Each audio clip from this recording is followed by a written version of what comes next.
بسم اللہ الرحمن الرحیم الحمدللہ العلی الاعلیٰ والصلاة والسلام علی رسولہ المصطفیٰ وعلی خلفائہ اولی الصدق والصفاء خصوصاً علی باب مدینۃ العلم والحکمت والہدیٰ وعلی جمیع الآل ذوی المجد والعلا وسائر الاصحاب التقیٰ والنقیٰ ومن تابعہم بإحسان الی یوم الجزاء۔ لفظ لفظ نور اور حرف حرف روشنی سے آراستہ نور قرآن کے ساتھ طاہر بخاری آپ سے مخاطب ہے۔ ناظرین، ماہ رمضان المبارک کے یہ ایام باب مدینۃ العلم حضرت علی المرتضیٰ کرم اللہ تعالی وجہ الکریم آپ کی نسبت اور آپ کے ذکر شہادت کے ساتھ خصوصی طور پر منسوب ہیں کہ انہی ایام نے آپ فزت برب الکعبہ، رب کعبہ کی قسم میں کامیاب ہوا اور بلندیوں اور سرخروئیوں اور سرفرازیوں کے زینے طے کرتے ہوئے اپنے رب سے جا ملے، اور ان کی شہادت پر جو کہا گیا کہ نہ آپ سے پہلے ان کو پا سکیں گے اور نہ آپ کے پچھلے ان تک پہنچ سکیں گے، اور وہ جس میدان میں گئے سرخ رو ہوئے، اور نبی اکرم صلی اللہ علیہ وسلم نے بطور خاص جو ان کے حوالے سے بات کی اقضاہم علی، کہ تمہارے درمیان سب سے بہترین فیصلہ کرنے والی ذات علی المرتضیٰ کرم اللہ تعالی وجہ الکریم کی ہے۔ اور یہ حقیقت بھی ہے کہ آزاد عدلیہ کا جو تصور حضرت علی المرتضیٰ کرم اللہ تعالی وجہ الکریم نے دنیا کے سامنے پیش کیا، اور اگر آپ ایسا نہ کرتے، صرف افکار نہیں، عملی مظہر اور منظر کہ عدالت بھی آپ کی ہو اور مقدمہ بھی آپ کا ہو اور عدالت میں پیش بھی آپ خود ہوں اور زرہ بھی آپ کی ہو اور فیصلہ یہودی کے حق میں ہو، اور یہودی پھر یہ منظر اور مظہر دیکھ کر پکار اٹھے کہ واقعتاً مسلمانوں کے پیغمبر نے درست کہا تھا، اور پھر وہ اسلام قبول کر لے۔ اور آزاد عدلیہ کا ہی صرف نہیں بلکہ ایڈمنسٹریشن اور جوڈیشری، اس کو الگ کرنے کا عملی مظاہرہ جو خلافت راشدہ کے عہد میں ہوا، اس کا جو سب سے عظیم موقع ہے وہ یہی ایام ہیں۔ اور پھر اس سے بھی آگے حضرت علی المرتضیٰ کرم اللہ تعالی وجہ الکریم آپ جب اس خلافت کمیٹی کے سامنے پیش ہوئے جس کے سربراہ حضرت عبد الرحمن ابن عوف تھے، اور جب ان سے پوچھا گیا کہ کیا آپ فیصلے جو ہیں وہ قرآن و سنت اور اس کے بعد سنت شیخین یا شیخین کے طریقے کے مطابق کریں گے، تو آپ نے جو جواب دیا وہ میں یہ ویژولائز کرتا ہوں کہ آپ نے یہ سوچا ہوگا اور کہا ہوگا، اور تاریخ یہ بات کہنے پہ مجبور ہوگی کہ علی المرتضیٰ سٹیٹس کو کا آدمی نہیں تھا۔ انہوں نے کہا کہ اللہ تعالیٰ کی کتاب اور نبی اکرم رسول محتشم صلی اللہ علیہ وسلم کی سنت، اور اس کے بعد جس طرح سیدنا صدیق اکبر اور حضرت عمر فاروق کو فیصلے کرنے کا اختیار تھا، مجھے بھی اسی طرح فیصلہ کرنے کا اختیار ہے۔ اور اگر حضرت علی المرتضیٰ فیصلے نہ کرتے، اگر آزاد ماحول میں وہ امت کی رہنمائی نہ کرتے، تو یقیناً قیامت تک جو اجتہاد ہے اس کے دروازے اس انداز میں نہ کھلتے، اور پھر خلافت کے معاملے میں اور خلافت کمیٹی جو حضرت عمر فاروق، یقیناً یہ ایک بولڈ سٹیپ تھا ناظرین کہ آپ زخموں سے چور ہیں حضرت عمر فاروق، آپ نے امت کی رہنمائی کے لیے ایک کونسل تشکیل دی 6 افراد پر مشتمل کہ ان میں سے ایک خلیفہ مقرر ہو، اور پھر ان 6 میں سے حضرت عبد الرحمن ابن عوف کو یہ اختیار دے دیا گیا۔ یہ ایک بنیادی قدم تھا، ابتدائی قدم تھا، اور اس بنیاد پر اگر کوئی ہستی اسلامی پارلیمانی سسٹم کی بنیاد تعمیر کر سکتی تھی تو وہ حضرت علی المرتضیٰ کرم اللہ تعالی وجہ الکریم تھی، کہ آپ کی ذات کے اندر اور آپ کے علوم و معارف کے اندر وہ داعیے موجود تھے کہ جس کے سبب امت جو ہے وہ ان جذبوں اور ولولوں سے آشکارا ہو سکتی تھی۔ اگر آپ کا دور فتنوں سے پاک رہتا، اگر آپ کے دور کے حالات خلفشار کا شکار نہ کیے جاتے، تو یقیناً آپ امت کو ایسا پارلیمانی سسٹم دے کے جاتے کہ جس طرح اور بہت سے امور اور سول ایڈمنسٹریشن کی بنیادیں اسلام نے فراہم کی ہیں،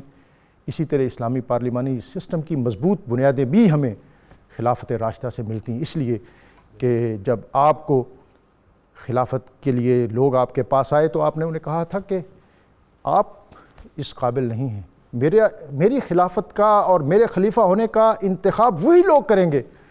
جنہوں نے ابو بکر اور عمر کو کیا تھا، اور میری خلافت کا اعلان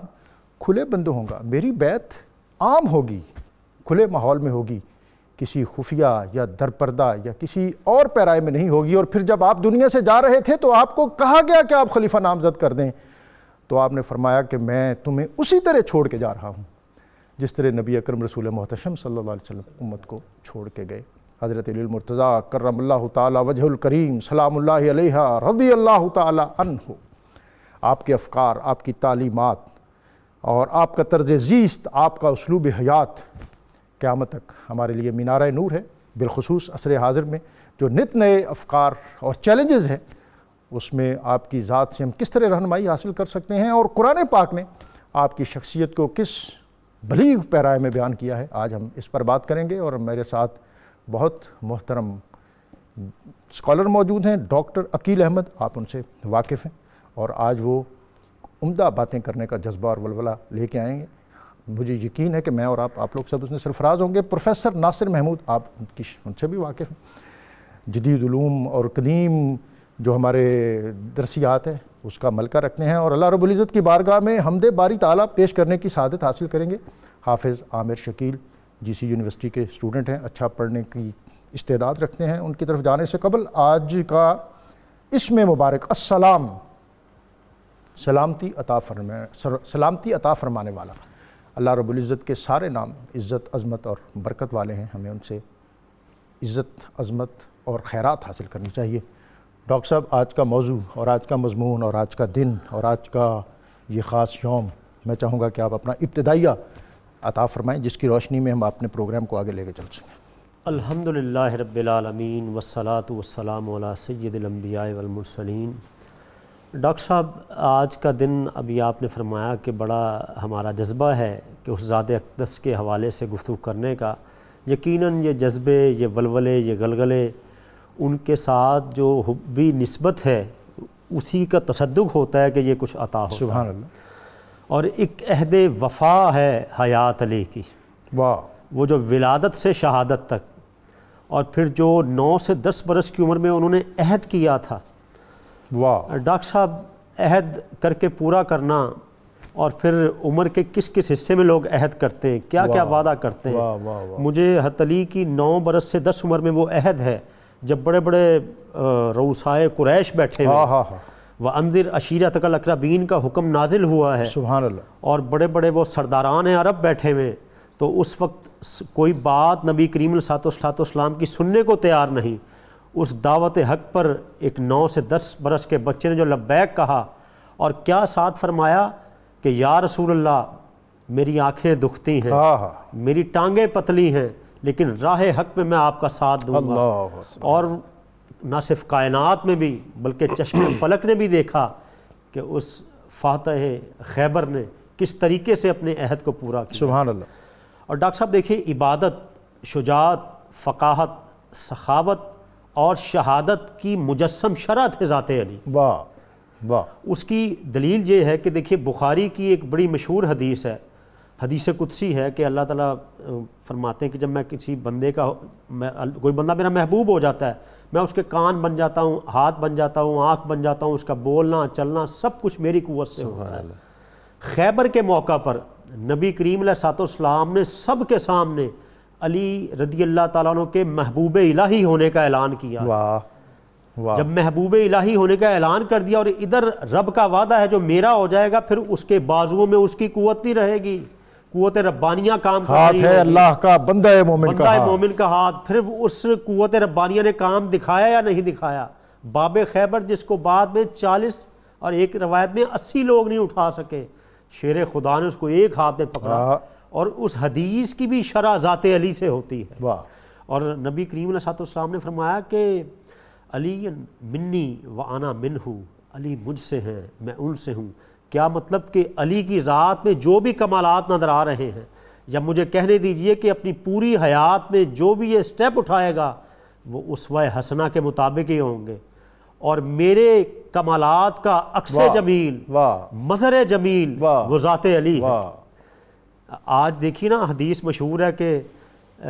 نیک لوگ وہ ہیں جن کو دیکھیں تو خدا یاد آ جائے،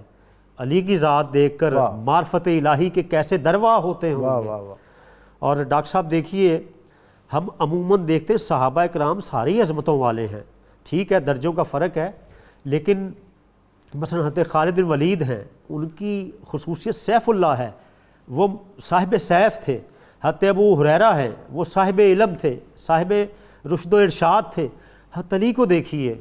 صاحب رشد و ارشاد بھی ہیں، صاحب سیف بھی ہیں، صاحب تقویٰ بھی ہیں، یعنی جس جہت سے بھی دیکھیں علی علی ہی نظر آتے ہیں۔ یہ صاحب رشد و ہدایت، یہ ایک بات سے بات نکلے گی اور میں آپ سے رہنمائی لوں گا۔ اس لیے صغیر میں دو ایک جو ہمارے ہاں اسلوب ہیں، ایک راسخ الاعتقادگی کا اور ایک خوش عقیدگی کا۔ تو راسخ العقیدگی میں جب ہم جاتے ہیں تو ہمیں حضرت شاہ ولی اللہ اور حضرت شیخ احمد سرندی مجدد الفسانی نظر آتے ہیں، اور انہوں نے جو خوبصورت باتیں حضرت علی المرتضیٰ کے لیے بارے میں اور خانوادہ اہل بیت کے حوالے سے فرمائی ہیں، میں چاہوں گا ہم اس پر بھی بات کریں کہ انہوں نے کہا کہ جو نبی اکرم صلی اللہ علیہ وسلم کے باطنی فیوزات ہیں وہ دراصل، جو حضرت علی کے باطنی فیوزات ہیں وہ دراصل نبی اکرم صلی اللہ علیہ وسلم کے ہی باطنی فیوزات ہیں۔ اس پر بھی میں آپ سے بات کروں گا۔ پروفیسر صاحب، آج کا موضوع ہے اور پھر اشکرا سرمایہ ایمان علی، سبحان اللہ، اور قرآن اور حضرت علی اور نور قرآن۔ جناب بسم اللہ الرحمن الرحیم، الحمدللہ وحدہ والصلاة والسلام علی من لا نبی بعدہ وعلی آلہ وصحبہ ومن تبعہ ومن والا۔ ڈاکٹر صاحب، آپ نے جو گفتگو آغاز میں کی اور میرے سر ہیں، ڈاکٹر صاحب نے جس طرف اس کو لے گئے، موضوع بہت ہی دلچسپ ہو گیا۔ حضور سرور دو عالم صلی اللہ علیہ وآلہ وسلم نے حضرت سیدنا مولا علی المرتضیٰ کو خود تیار کیا تھا۔ یہ وہ ہیرا تھا جسے رسول اللہ صلی اللہ علیہ وآلہ وسلم نے خود تراشا، یعنی ان کے بچپن سے لے کے حضور ان پر توجہ فرما رہے تھے، انہیں تراش رہے تھے، خراش رہے تھے، بنا رہے تھے۔ کس دن کے لیے؟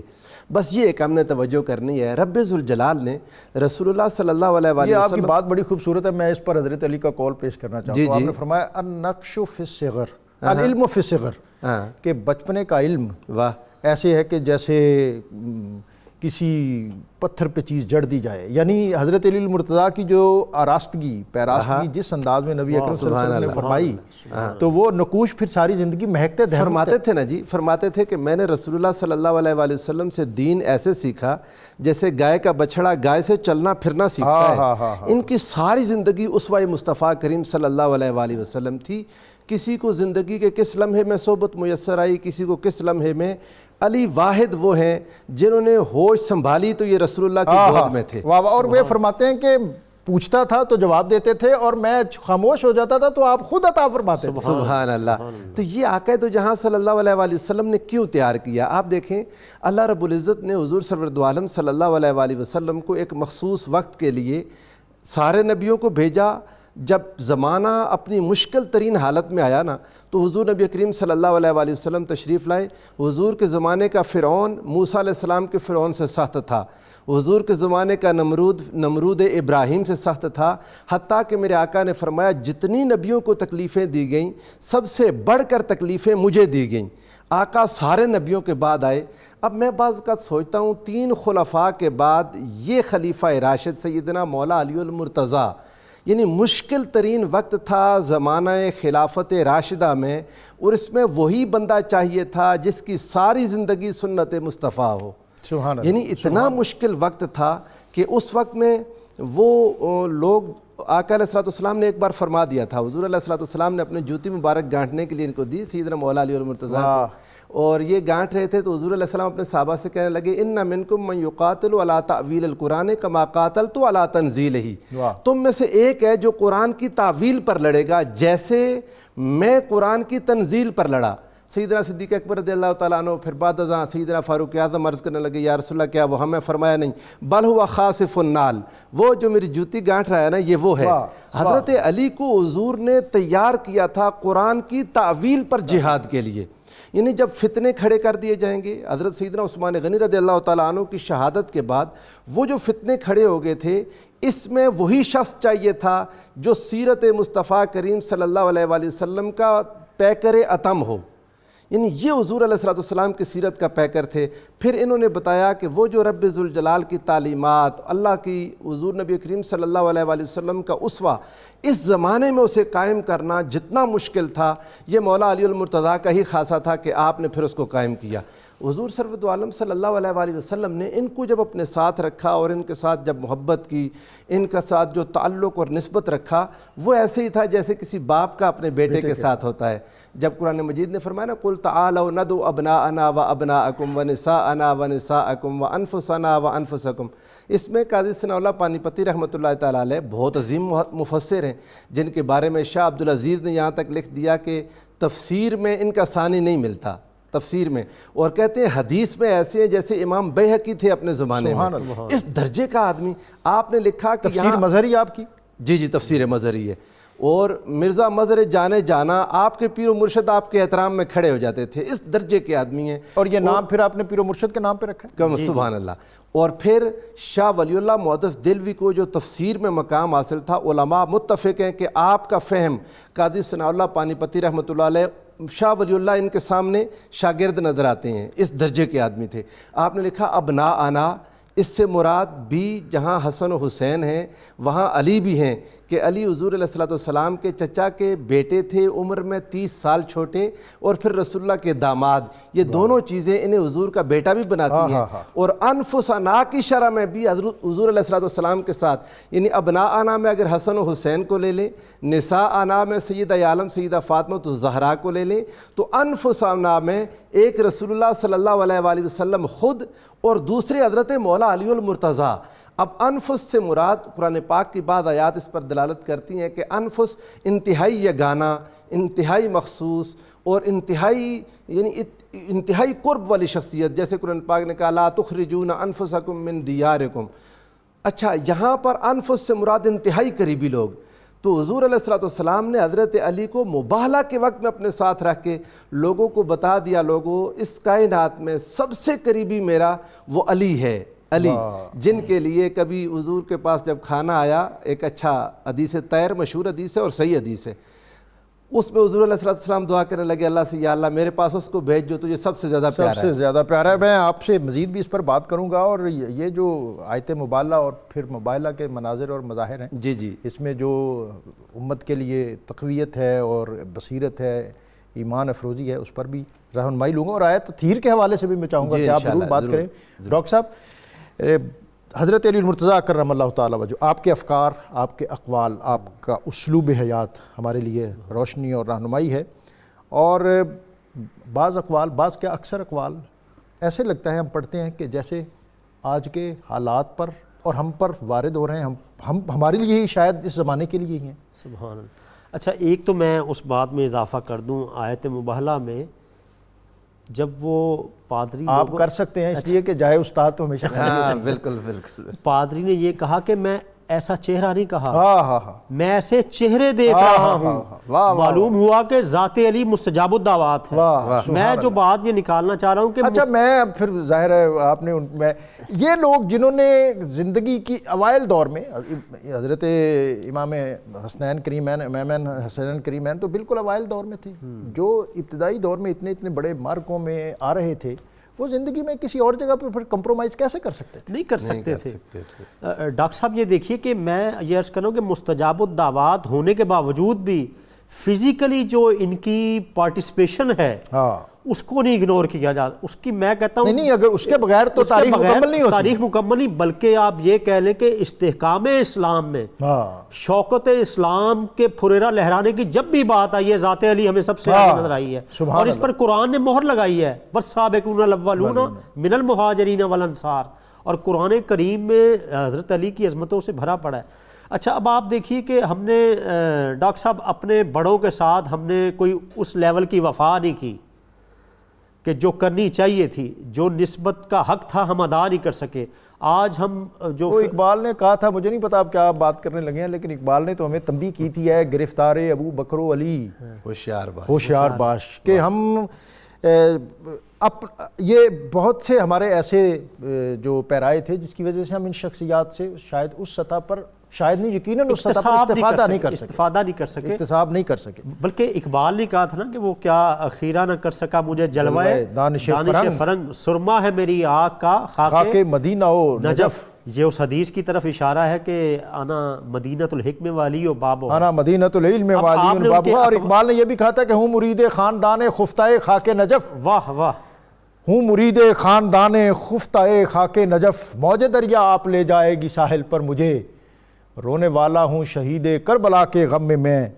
کیا درے مقصد نہ دیں گے ساقی کوثر مجھے۔ اور اس نے کہا تھا کہ دل میں ہے مجھ بے عمل کے داغ عشق اہل بیت، یہ اقبال ہے جس کے اوپر حکمت کا سورج مشرق میں شاید اتنا کسی کے اوپر طلوع نہ ہوا ہو 19 صدی میں۔ دل میں ہے مجھ بے عمل کے داغ عشق اہل بیت، ڈھونڈتا پھرتا ہے ذل دامن حیدر مجھے۔ واہ واہ سبحان اللہ۔ ڈاکٹر صاحب آپ دیکھیے کہ آپ نے بھی فرمایا کہ ان کی حکمت و دانش،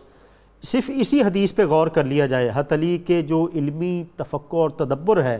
کہ انا مدینہ الحکمت والی و بابھا۔ اب مجھے بتائے کوئی کہ کوئی کسی کالج یونیورسٹی شہر میں دروازے کے بغیر داخل ہو جائے، کدھر سے آئے گا؟ اب یہ بھی ایک سمبولیکلی اس کو لیجئے نا کہ پہلے دروازے سے دروازے کے ساتھ جو ربط ہوگا نا اس باب علم سے، ہم دیکھیے ہم لفظ تعلیم بولتے ہیں تو اس میں لفظ علی آتا ہے، علی آتا ہے۔ اور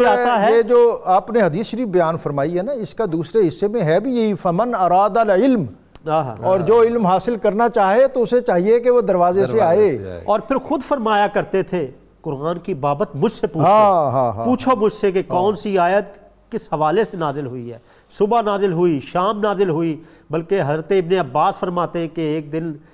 رات کو عشاء کے بعد مولا علی شیر خدا نے باب علم میں سورہ فاتحہ کی تفسیر شروع کی، عشاء کے بعد شروع ہوئے، ابھی تفسیر مکمل نہیں ہوئی، فجر کی اذانیں شروع ہو گئی۔ یہ علم کی حالت ہے۔ اور وہ جو اقبال نے کہا تھا اللہ اللہ بائے بسم اللہ پدر مانیے ہم آپ سے اور بات کریں گے، آپ سے بھی کریں گے، ابھی کالر ہیں کچھ، وہ بھی آپ سے کچھ پوچھنا چاہتے ہیں۔ جی السلام علیکم۔ جی بہن خوش آمدید آپ کو۔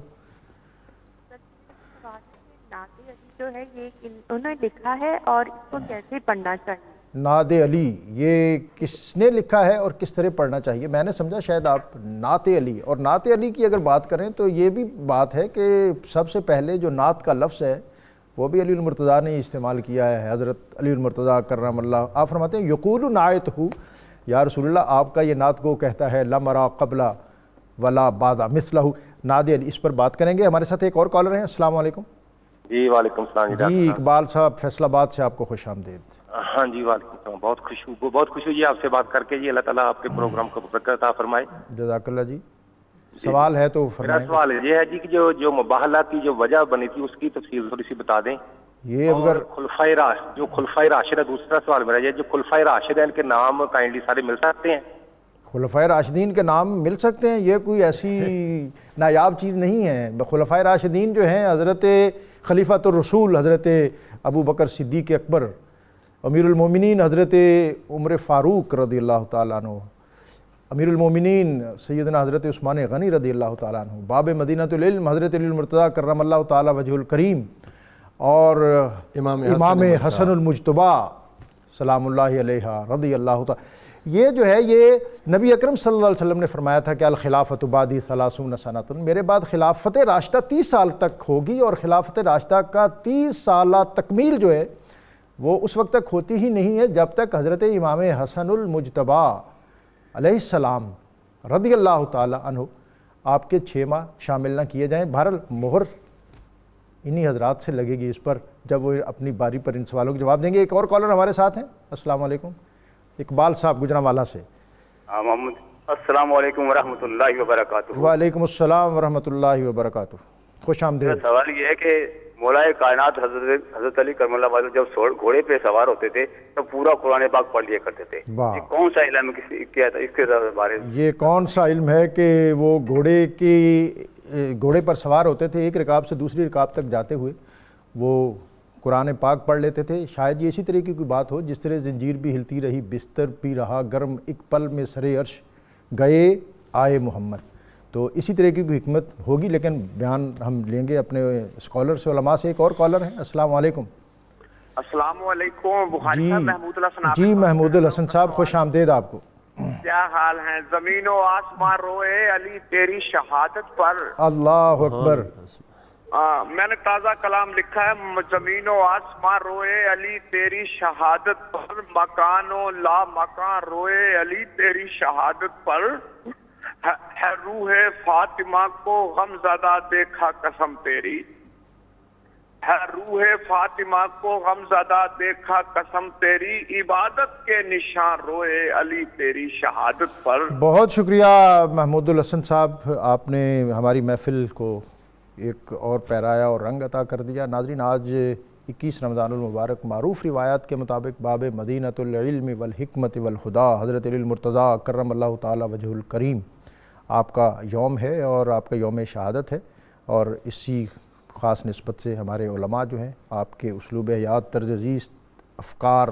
اور احوال اس پر ہمیں روشنی اور رہنمائی عطا کر رہے ہیں۔ جو اختتامی بات جس پر مزید بھی ہم رہنمائی لیں گے ڈاکٹر صاحب سے کہ آپ نے فرمایا کہ آپ ممبر کوفہ پر بیٹھتے اور پھر فرماتے کہ سلونی قبل ان تفقدونی، کہ مجھ سے پوچھو اس سے قبل کہ میں چلا جاؤں، اور مجھ سے پوچھو قرآن پاک کے علوم کے بارے میں، معارف کے بارے میں، اس لیے کہ میں جانتا ہوں کہ کون سی آیت کب نازل ہوئی، رات کی تاریکی میں یا دن کے اجالے میں، چلتے ہوئے یا رکے ہوئے، پہاڑی پر چڑھتے ہوئے یا بلندی سے اترتے ہوئے۔ اور حضرت علی المرتضیٰ کرم اللہ تعالی وجہ الکریم آپ وہ شخصیت ہیں، وہ کہتے ہیں میری ڈیوٹی ہی یہ تھی کہ ہفتے عشرے کے بعد نبی اکرم صلی اللہ علیہ وسلم مجھے بلاتے اور کہتے کہ اب تک جتنا قرآن پاک نازل ہو چکا ہے وہ جس چیز پر لکھا ہوا ہے اس کو میرے سامنے لاؤ۔ اور آپ جانتے ہیں کہ وہ دور جو تھا کاغذ نہیں تھا، اور سیدۃ النساء اہل الجنہ حضرت فاطمہ الزہرا رضی اللہ تعالی عنہا آپ پوچھتی ہیں کہ علی زندگی میں مکی دور میں بہت کٹھن دور تھا، بڑے سفر کیے ہوں گے، بڑی مشکلات اور صعوبتیں تھیں، کوئی ایسی بات، کوئی ایسا سفر؟ آپ نے فرمایا ہاں، قرآن پاک جمع کرنے کی ابتدائی اور بنیادی ذمہ داری میری تھی، اور ہفتے عشرے کے بعد نبی اکرم صلی اللہ علیہ وسلم باقاعدہ ایڈیٹنگ کرتے تھے، انسپیکشن کرتے تھے، اور میرے سارے ان امور اور میری ساری ڈیوٹی کو وہ براہ راست مانیٹر کرتے تھے۔ اور ایک اور بات ناظرین آپ کو میں بتاؤں کہ حضرت علی المرتضیٰ کرم اللہ تعالی وجہ الکریم یہ وہ ہستی ہیں جن کے پاس قرآن پاک کی نزولی ترتیب بھی موجود تھی اور قرات کی ترتیب بھی موجود تھی، اور یہ جو ان کا مصحف ہے یہ بھی ایک طویل عرصے تک آپ ہی کے پاس موجود رہا، تاکہ یہ دوسرا مصحف جو ہے یہ پھر تیار ہوا۔ حضرت سیدہ فاطمہ الزہرا رضی اللہ تعالیٰ عنہ، ان کے سوال پر آپ نے کہا کہ بہت مشکلات تھیں اور وسائل کم تھے، قرآن پاک جمع کرنے کی ذمہ داری میری تھی، مجھے پتہ چلا کہ حضرت موت میں ایک ایسا درخت ہے اور اس کی چھال ایسی ہے کہ جس کو صدیاں بھی ضائع نہیں کر سکتی۔ میں نے سفر کیا، صحرا، گرمی اور گرم ہواؤں کے اندر نوکیلی ریت آنکھوں کے اندر جاتی، اور اس صوبتوں میں وہاں پہنچ کر میں نے وہ درخت کی چھال حاصل کی، میں لے کے آیا، اور میری اس کاوش کو دیکھ کر نبی اکرم صلی اللہ علیہ وسلم خوش ہوئے،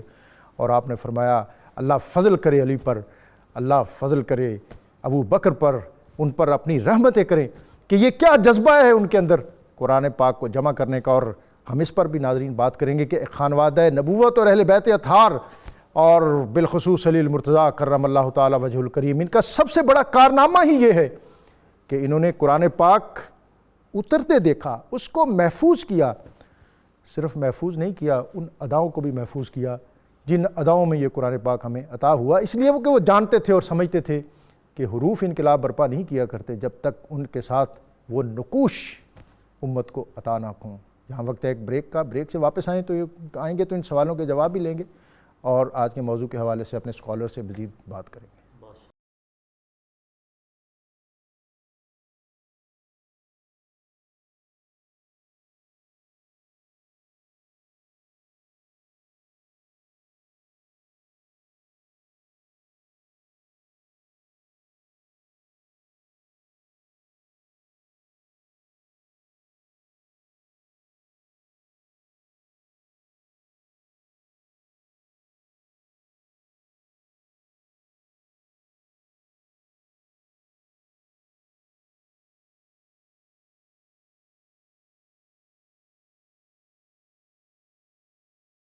نور قرآن میں ایک مرتبہ پھر خوش آمدید۔ آج 21 رمضان المبارک ہے اور باب مدینۃ العلم حضرت علی المرتضیٰ کرم اللہ تعالی وجہ الکریم آپ کے یوم شہادت کی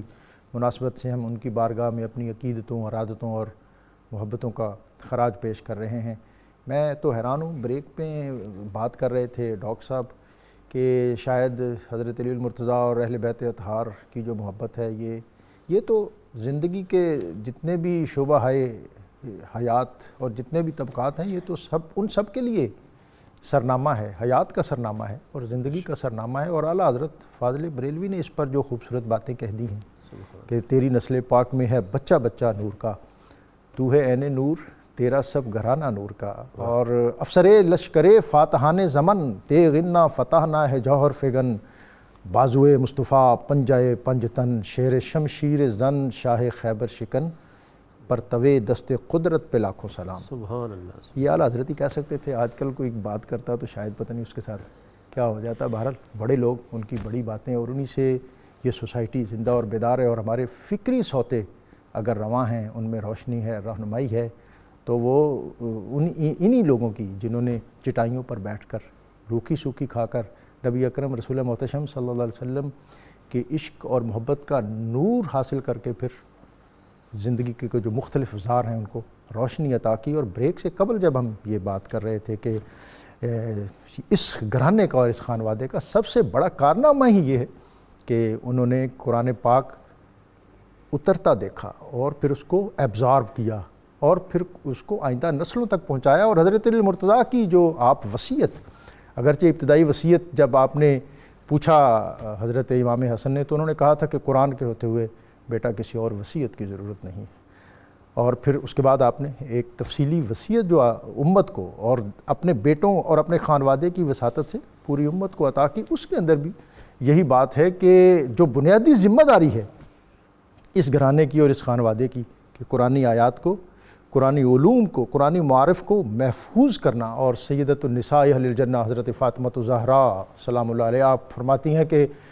جس وقت مدینہ کی عورتیں اپنے شوہروں سے امور تجارت پہ بات کیا کرتی تھیں کہ فلاں گھوڑا کتنے میں بکا ہے اور فلاں اونٹ کتنے میں تو نے خریدا ہے اور فلاں جنس اس وقت مارکیٹ میں کس بھاؤ پہ ہے،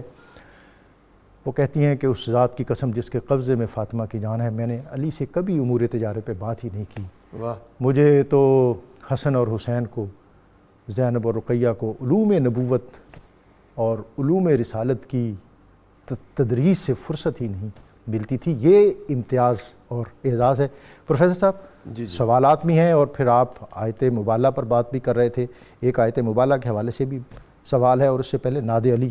تو یہ آپ خطیب جو ہے وہ کہتے ہیں چلتا چلتا بہت سی چیزوں کو اپنے لپیٹ میں لے لیتا ہے جناب۔ یہ ناد علی آغاز کہاں سے ہوا اس کا تو کسی کو نہیں معلوم، لیکن تمام اولیاء صلحاء کا مجرب ہے کہ اس میں برکات ہیں۔ شاہ ولی اللہ محدث دہلوی رحمۃ اللہ علیہ نے الانتباہ فی سلاسل الاولیاء میں اپنے جتنے اذکار کا ذکر کیا تو آخر میں کہا کہ پھر ناد علی اللہ جائے، انہوں نے کہا یہ پڑھیں اور آپ کی مشکلات اور تکالیف دور ہوں گی۔ تو بڑے بڑے اولیاء صلحاء نے اس کو لکھا، اس کو پڑھنا چاہیے، برکات کے لیے ضروری ہے۔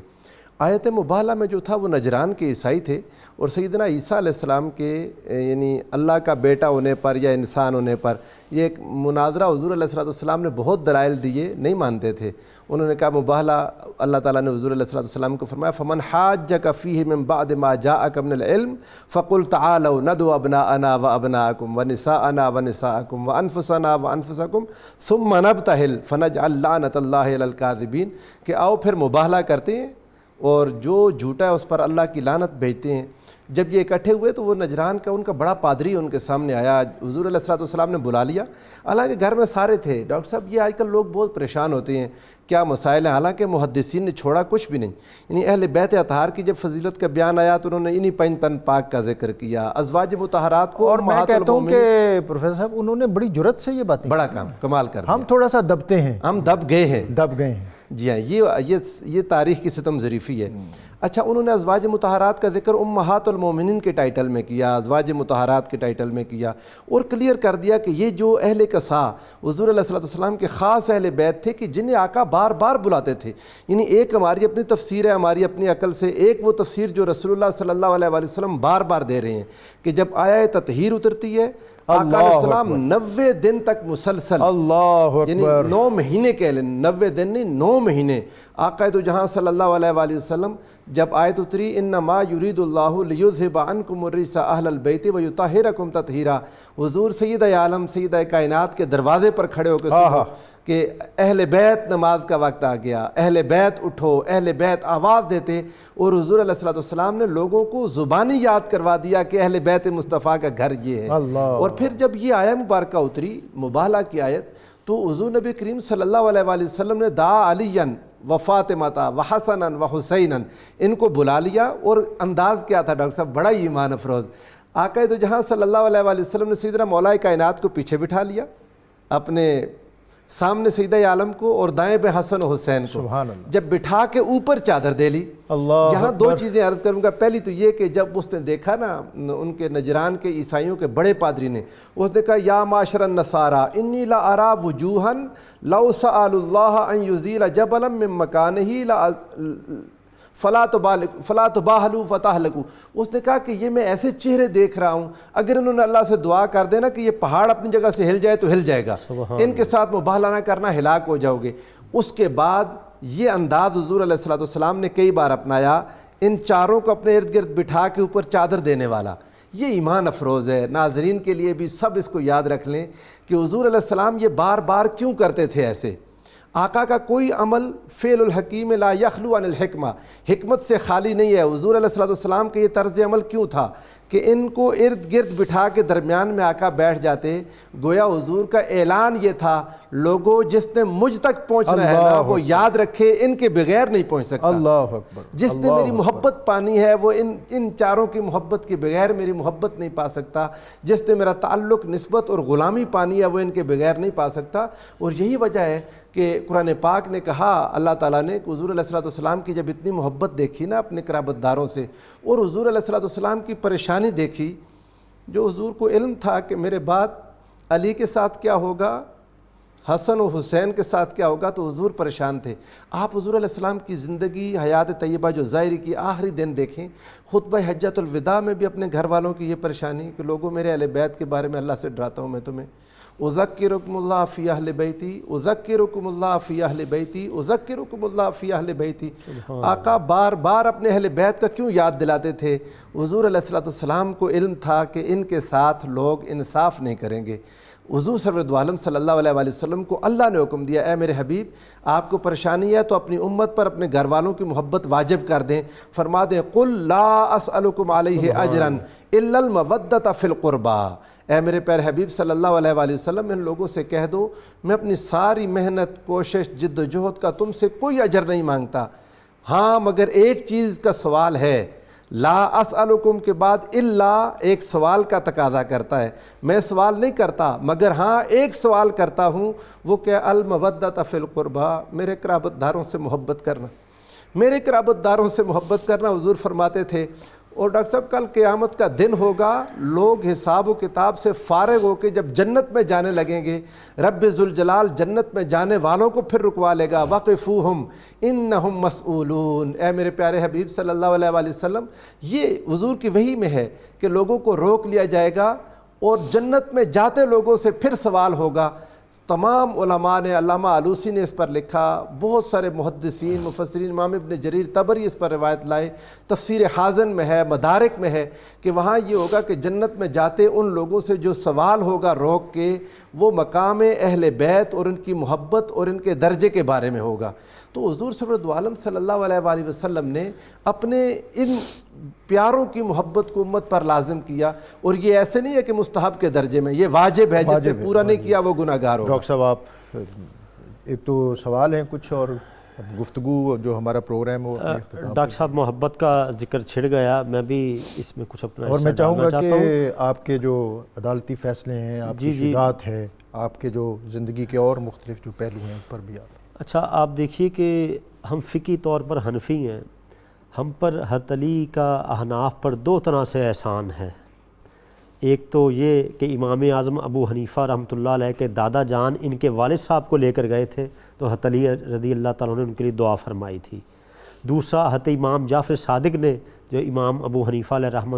رحمہ کی رہنمائی کی تھی، اس لیے احناف پر تو حضرت علی رضی اللہ تعالیٰ کا ذکر کرنا دو جہت سے لازم آتا ہے۔ اور ڈاکٹر صاحب ابھی آپ وقفے سے پہلے فرما رہے تھے کہ ان کے سامنے قرآن اترا ہے، یہ قرآن اترتے بھی دیکھ رہے تھے اور قرآن کا جو عمل کا نقش اول ہے اس کو بھی اپنے سینوں میں امبوس کر رہے تھے۔ اور یہی وجہ ہے کہ نبی کریم علیہ الصلوۃ والسلام نے فرمایا میں تم میں دو چیزیں چھوڑ کر جا رہا ہوں، کتاب اللہ و اطرتی بھی، سنت رسول ہی تو ہے ہی ہے، اور سنت رسول ہی کا جو ماڈل آف بیہیویئر ہے وہ اطرت رسول ہے۔ سبحان اللہ، وہ اطرت رسول ہے۔ اور ڈاکٹر صاحب دیکھیے محبت کی بات ہوئی، نبی کریم علیہ السلام نے علیحدہ علیحدہ یعنی ان کے بارے میں، حضرت علی کے بارے میں علیحدہ فرمایا، جو علی سے محبت کرے وہ مجھ سے، جو مجھ سے کرتا ہے وہ اللہ سے، سیدہ کائنات سے کے حوالے سے علیحدہ محبت کی بات کی، حسنین کریمین کے ساتھ علیحدہ محبت کی بات کی۔ مجھے مولانا عبد الرحمن جامی یاد آ گئے، انہوں نے کیا خوبصورت شعر فرمایا کہ جہاں روشن است از جمال محمد، جہاں روشن است از جمال محمد، دلم تازہ گشت از وصال محمد، سبحان اللہ، بس صدق و صفا بھی تواں گشت جامی، جامی اگر چاہتے ہو نا صدق و صفا ہے تو غلامان آل محمد، کہ نبی کی آل کا دامن پکڑ لو گے، پھر دیکھو تمہارے کردار سے، فکر سے، تمہاری حیات کے ایک ایک پہلو سے صدق و صفا کے مظاہرے ہوں گے۔ اور ڈاکٹر صاحب نبی کریم علیہ السلام نے حضرت علی کو مولا قرار دیا ہے۔ مولا کا ایک معنی ہے کارساز۔ میں یہاں عرض کرتا چلوں کہ آپ نے امت کی دستگیری اور مشکل کشائی صرف اپنی ظاہری حیات میں نہیں کی، آج ہم سب لوگوں کے محسن حضور غوث اعظم رضی اللہ تعالیٰ عنہ واز کے ممبر پر نہیں بیٹھتے تھے، کس کے منہ پر کس نے لاب دہن منہ میں ڈالا؟ نبی کریم علیہ السلام نے اور مولا علی رضی اللہ تعالیٰ عنہ نے، وہ بیٹھے۔ اور مجھے بتائیے کہ حضرت داتا علی حجویری کس کی آل سے ہے؟ اس خطے میں کس کا فیض جاری؟ خواجہ خواجگان خواجہ غریب نواز سید ہیں، ان کی آل سے ہیں، انہی کا علمی فیض۔ خواجہ نظام الدین اولیاء محبوب الہی بخارا میں امام نقشبند کس کی آل ہے؟ یہ کس کا فیض جاری؟ ابھی آپ بات کریں نا روحانی ورثہ، تو بالکل جو سلاسل اولیاء ہیں اس میں 3 کے تو سلسلے ان تک ختم ہوتے ہیں، باقی فیض سب پر حضرت علی کا ہے، اولیاء اللہ پر۔ اور آپ بات کر رہے ہیں قضا کی، یہ جو حضرت یہ جو سلسلہ نقشبندیہ ہے نا، جو حضرت ابوبکر صدیق سے متصل ہوتا ہے، اس میں بھی تیسرے نمبر پر حضرت امام جعفر صادق آتے ہیں۔ امام جعفر صادق ہیں، اور خود جو اس کے فاؤنڈر ہیں خواجہ بہاؤالدین نقشبند سید ہیں، الحمدللہ، سید ہیں۔ دیکھیے ڈاکٹر صاحب اس جی شارٹ میسج بھی ہے، اور اگر مختصر آپ جو میں 2-3 باتیں، ایک شخص نے عرض کیا کہ حضور آپ خطبہ میں فرمایا کرتے ہیں کہ الہی ہمیں ویسی ہی صلاحیت عطا کر جیسی خلفائے راشدین کو عطا فرمائی، تو حضور ذرا فرمائیے وہ خلفائے راشدین کون ہیں؟ یہ سن کر آپ کی آنکھوں میں آنسو آ گئے، اور فرمایا وہ میرے دونوں دوست حضرت ابوبکر صدیق اور حضرت فاروق اعظم ہیں، جو امام الہدا اور شیخ الاسلام ہیں، جس نے ان کی پیروی کی اس نے نجات پائی، جو ان کے قدم بقدم چلا اس نے راہ راست کو پا لیا، اور جس نے ان دونوں سے تمسک کیا وہ اللہ کے گروہ میں سے ہے۔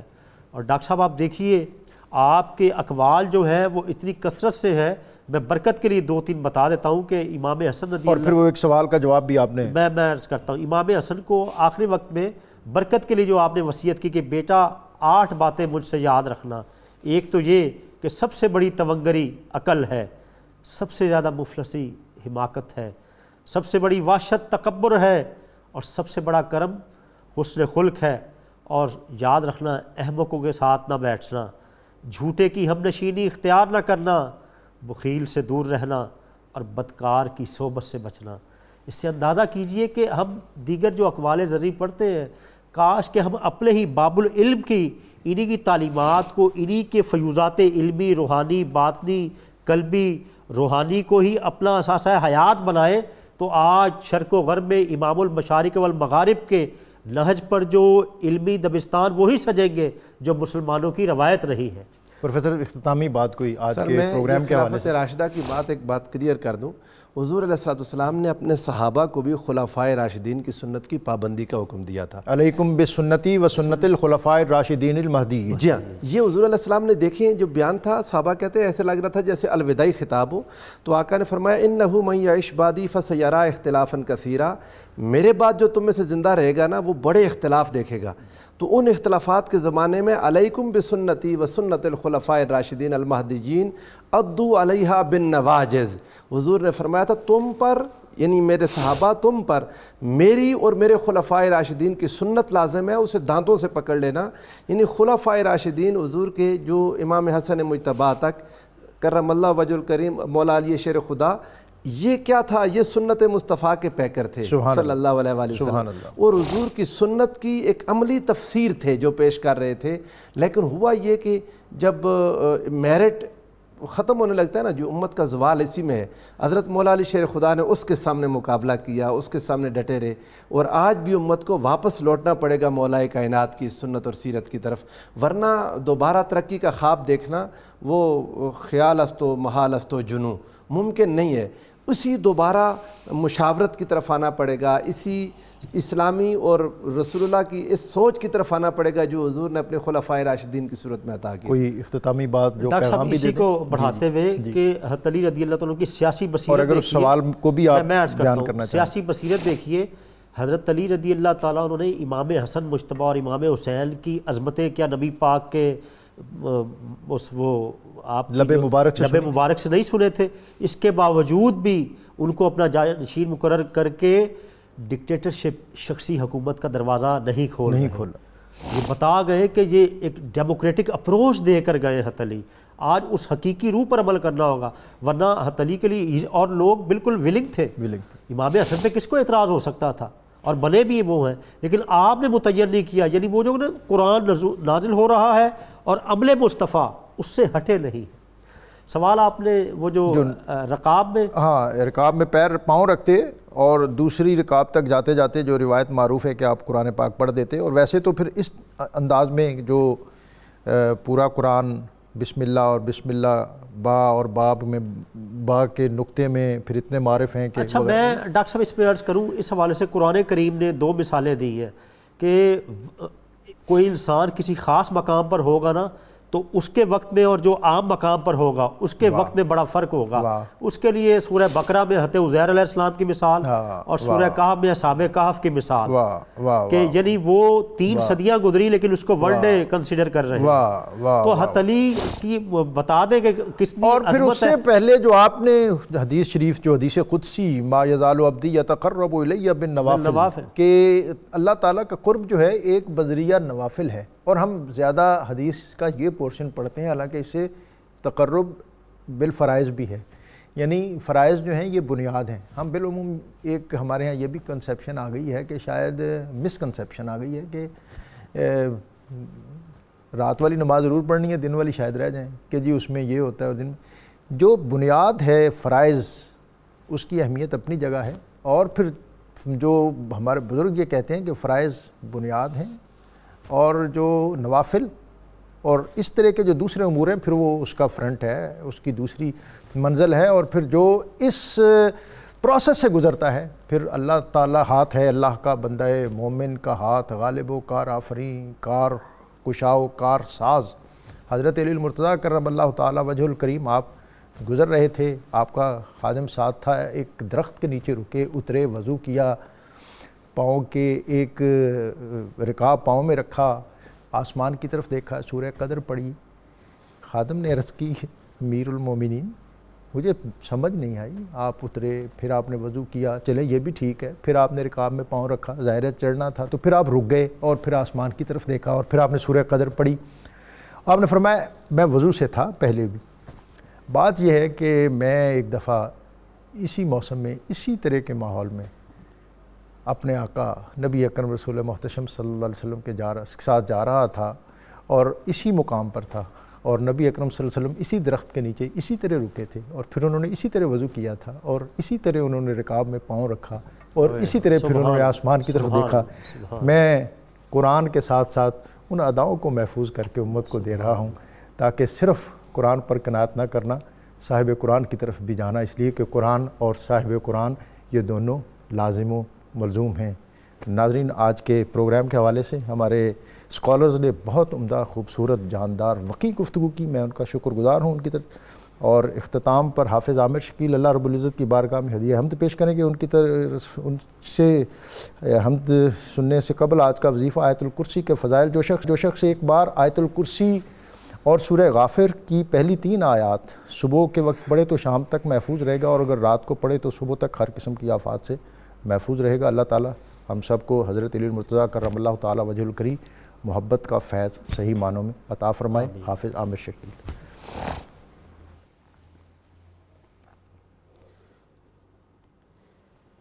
کہیں پنہاں کہیں عیاں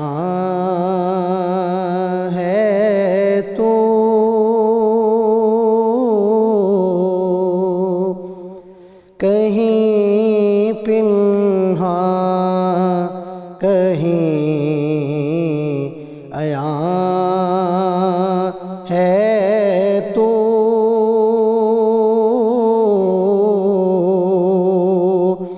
کون جانے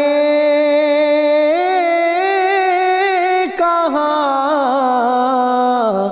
کہاں ہے تو،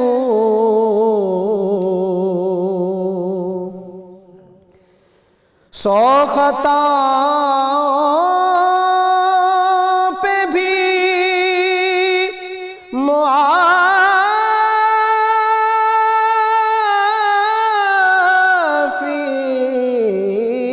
ہے، سو خطاؤں پہ بھی معافی ہے، کس قدر ہم پہ مہربان ہے تو، کس قدر ہم پہ مہربان ہے تو، کون جانے کہاں کہاں ہے تو،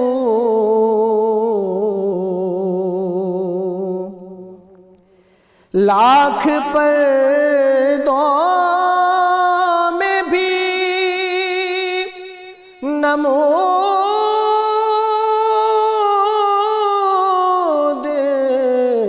تیری، لاکھ پردوں میں بھی نمود تیری،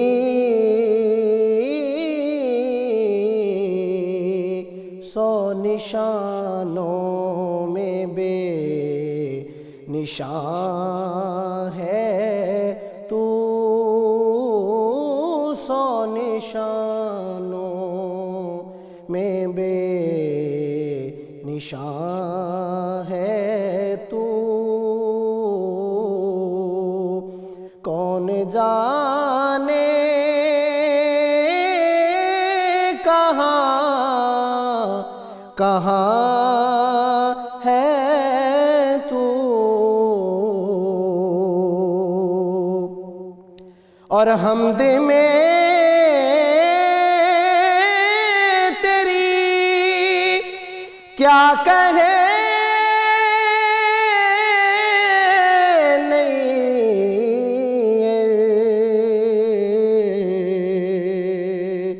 رونق بز میں دو جہاں ہے تو، رونق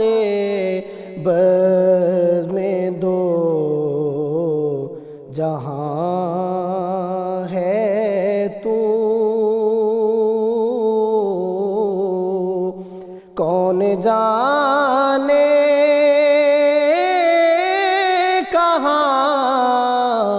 کہاں ہے تو، کہیں پنہاں کہیں